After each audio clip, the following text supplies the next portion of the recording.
Namaste, viewers. Welcome to this Degula channel. Today, we have been uh, seeing or we have been listening to what is Astra. Astra is the weapon.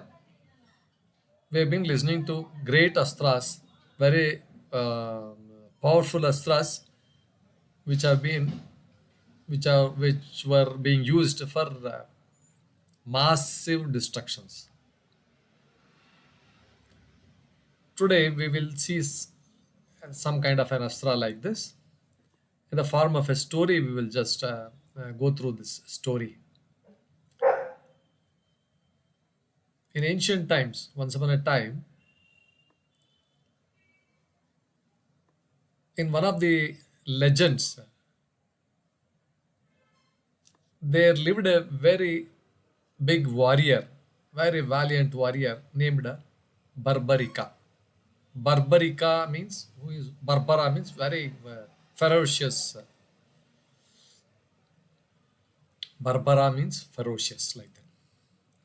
His lineage, it was like it was marked by blood of heroes. Like he was the son of Ghatotkacha. Ghatotkacha, a mighty warrior. He was a Ghatotkacha, was a very great warrior who was son of Bhima. So Bhima was the father of Ghatotkacha, and Ghatotkacha was the father of Barbarika. Barbarika. So Barbarika was the grandson of Bhima. Bhima, as you all know, he was a very illustrious and then a very powerful hero. He was one of the Pandava brothers. Dharmaraya, Bhima, Arjuna, Nakula, Sahadeva. These were the Pancha Pandavas, five Pandavas. Among them, Bhima was one of them. So Bhima's son Ghatotkacha, Ghatotkacha's son Barbarika was. This is the uh, parentage of Barbarika. Born from this heroic lineage, naturally he was also a very big hero, destined to be of a very great hero. Yet, what set Barbarika apart was not just lineage. He had appeased Shiva and then got a gift, a divine gift was bestowed upon him by Lord Shiva himself.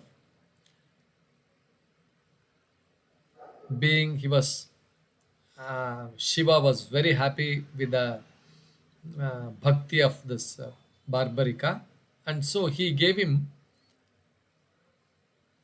some gifts, divine gifts. And in a sacred encounter, while worshipping Shiva, Lord Shiva appeared before him, before Barbarika, and presented him with a trio of arrows. The three arrows he presented him, and which were like unlike any other arrows. Arrows means they are astras which can destroy plenty of people like this. But these arrows were totally different. These arrows were known as teen baan, teen three three three baan, three arrows, the three infallible arrows. That means that you cannot, none can stop these arrows. With these arrows in his possession, Barbarika he became unstoppable.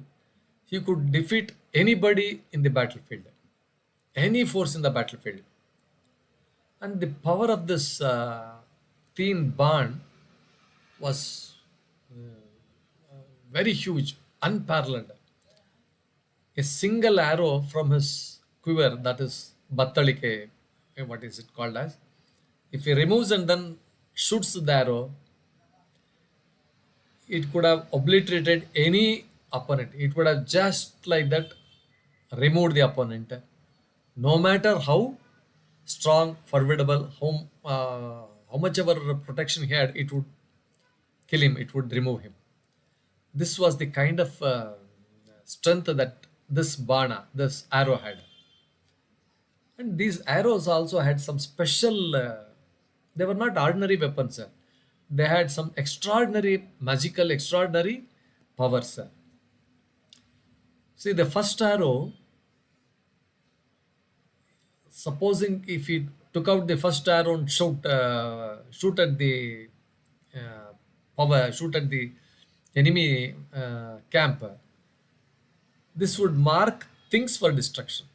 The first arrow, it would mark all the things that was to be destroyed. So this man is to be destroyed, this man is to be destroyed, this chariot is to be destroyed, this building is to be destroyed. With the power of this arrow, he could mark all things that was to be destroyed. When Barbarika released this arrow, giving instructions that all these targets are to be uh, destroyed, it would simply go and then destroyed, eliminate all these targets, whichever he wished. This was one of the characteristics of this arrow. Then he would wield another arrow, the second arrow.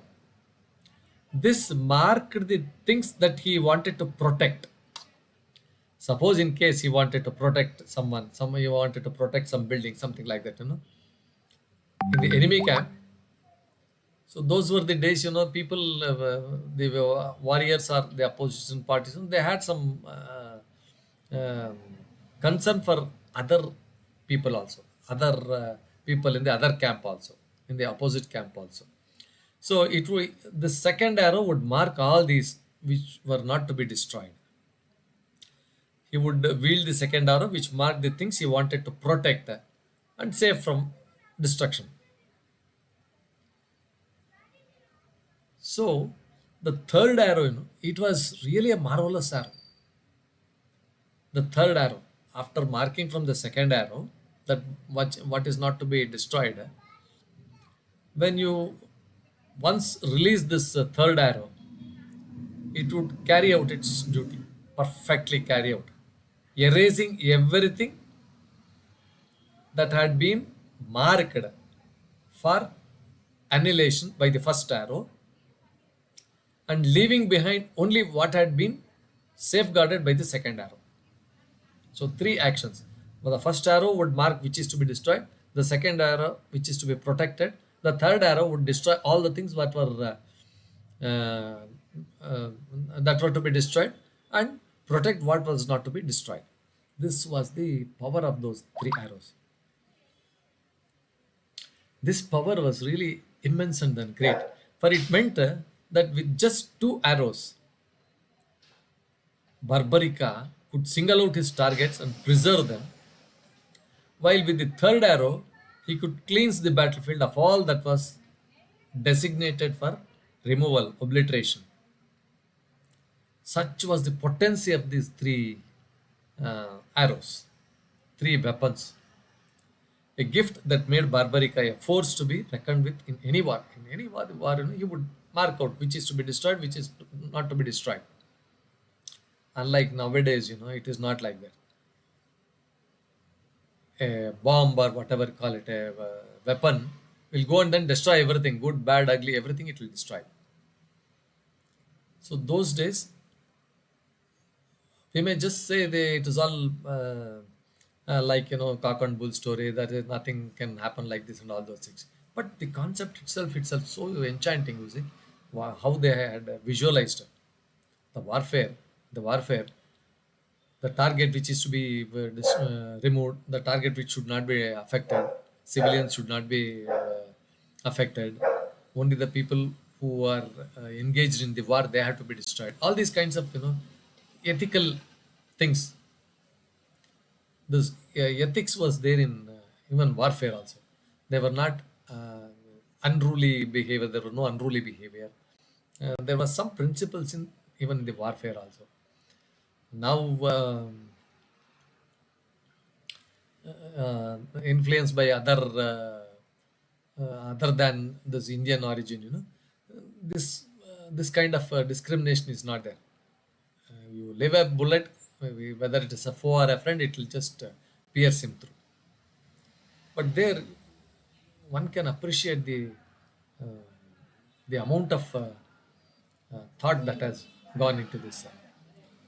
One day, on the battlefield of great Mahabharata war, Barbarika's prowess came to the forefront amidst the chaos and clashes.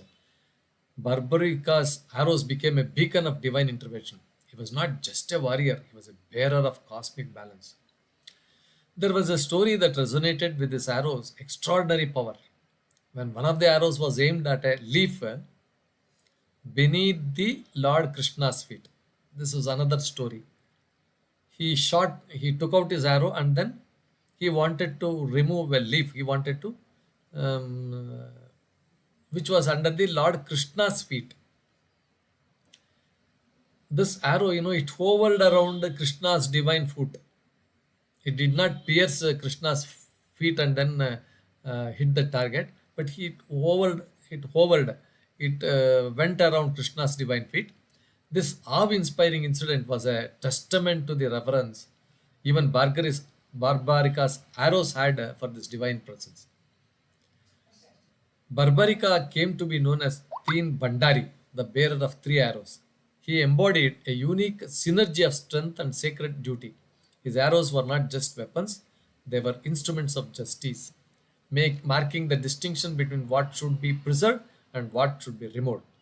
Thus, the saga of Barbarika and his teen bands continue to echo through time, a reminder of how power, responsibility, and divine intervention can intersect in the most unexpected of ways.